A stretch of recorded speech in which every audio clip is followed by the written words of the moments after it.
Bonjour à tous, on se retrouve sur la chaîne YouTube de SOSAV pour un nouveau tutoriel. Mais avant, avec le code guide vidéo, vous aurez moins 10% sur votre panier lors du passage de votre commande sur notre site.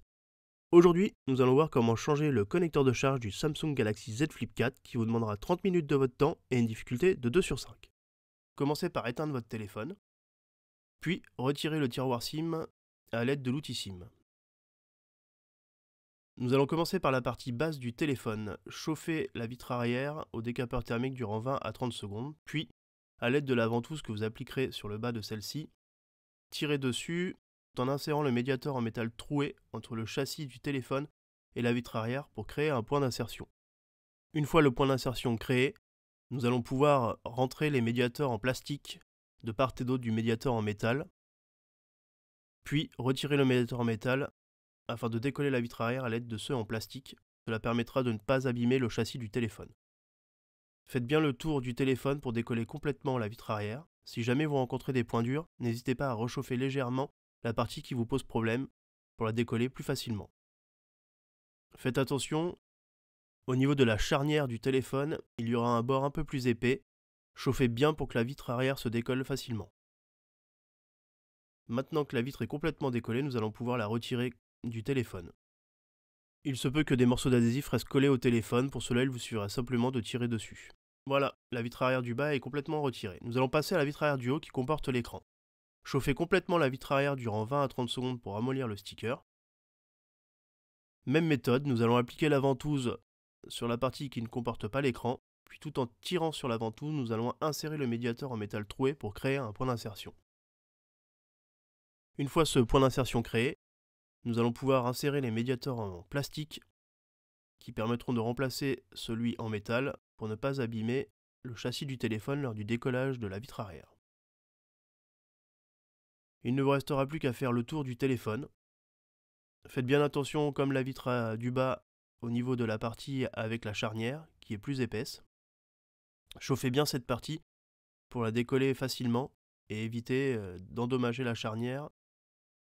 La partie la plus compliquée sur cette vitre arrière reste quand même la partie où il y a l'écran LCD. Si vous voulez la décoller proprement si celle-ci n'est pas cassée, pour un changement d'une autre pièce, il ne faudra pas trop enfoncer les médiateurs en plastique pour ne pas endommager l'écran LCD qui se trouve sur le haut. Une fois la vitre arrière décollée, il faudra la basculer sur elle-même, car celle-ci est encore connectée au téléphone. Ouvrez votre téléphone, puis dévissez les deux vis cruciformes qui maintiennent la plaquette de protection de la batterie. Retirez cette plaquette et déconnectez la batterie du haut. Nous allons passer sur le bas, dévisser les deux vis cruciformes, puis retirer la plaquette en métal de la seconde batterie et déconnecter la seconde batterie de la carte mère. Maintenant que les deux batteries sont déconnectées, nous allons pouvoir retirer l'écran du haut. Pour cela, à l'aide du levier, retirez le cache blanc. Vous pouvez le récupérer avec la pincette. Maintenant que la nappe est libérée, avec le levier, déconnectez la nappe de l'écran LCD. Nous allons à présent passer sur la partie basse. Commencez par déconnecter la nappe NFC recharge induction, puis décoller cette même nappe qui est maintenue sur le bas du haut-parleur externe et une partie sur le châssis du téléphone. Pour cela, tirez dessus légèrement, elle va se décoller. Dévissez les 5 vis cruciformes qui maintiennent le haut-parleur externe en place, puis sortez ce haut-parleur à l'aide du levier. Maintenant que nous avons accès au connecteur de charge, déconnectez la nappe d'interconnexion, puis la nappe de l'écran. Une fois le connecteur de charge libéré, il ne vous restera plus qu'à retirer la vis cruciforme qui le maintient dans le châssis. Soulevez le connecteur de charge à l'aide du levier. Attention car celui-ci est encore connecté en dessous par une nappe. Sortez-le du téléphone et déconnectez la nappe qui se trouve à son dos. Pour ne manquer aucune de nos vidéos, n'hésitez pas à vous abonner et à activer les notifications. Passons maintenant à l'installation du nouveau connecteur de charge. Connectez celui-ci sur la nappe qui se trouve à son dos. Insérez la partie USB dans le châssis, puis appuyez légèrement sur le connecteur de charge pour le placer dans le téléphone. Revissez la vis cruciforme pour le maintenir en place, reconnectez la nappe d'interconnexion, puis la nappe de l'écran. Nous allons replacer par-dessus le haut-parleur externe. Une fois celui-ci en place, revissez les 5 vis cruciformes qui le maintiennent en place dans le téléphone. Connectez la nappe NFC recharge induction sur la carte, puis remettez en place celle-ci. N'hésitez pas à appuyer légèrement sur les parties autocollantes. Nous allons à présent recoller les vitres arrière. Pour cela, appliquez un léger filet de colle sur les deux faces du téléphone. Venez connecter la nappe de l'écran LCD de la vitre arrière du haut. Repassons maintenant sur la partie basse du téléphone, connectez la nappe de la batterie basse.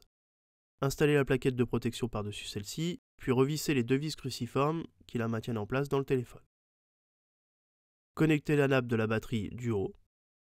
Installez la plaquette en métal qui vient protéger les nappes, puis revissez les deux vis cruciformes qui la maintiennent en place. Pour la seconde vis, soulevez la vitre arrière afin d'avoir accès à son emplacement. Il ne vous restera plus qu'à remettre la protection de la nappe du LCD en la reclipsant. Nous allons finir par installer les vitres arrière, commencez par celle du haut car celle-ci est connectée, puis remettez en place la vitre arrière du bas. Une fois les deux vitres en place, fermez le téléphone et laissez-le sous presse sous des pinces ou sous des livres pendant une bonne heure avant de pouvoir l'utiliser. Il ne vous restera plus qu'à insérer le tiroir SIM. Nous allons à présent allumer le téléphone pour voir si celui-ci fonctionne bien. N'hésitez pas à contrôler l'écran intérieur et l'écran extérieur pour voir si celui-ci s'affiche bien et si le tactile répond bien. Le tutoriel est maintenant terminé. Retrouvez-nous sur nos différents réseaux sociaux et à bientôt sur la chaîne YouTube de SOSAV pour de nouveaux tutoriels.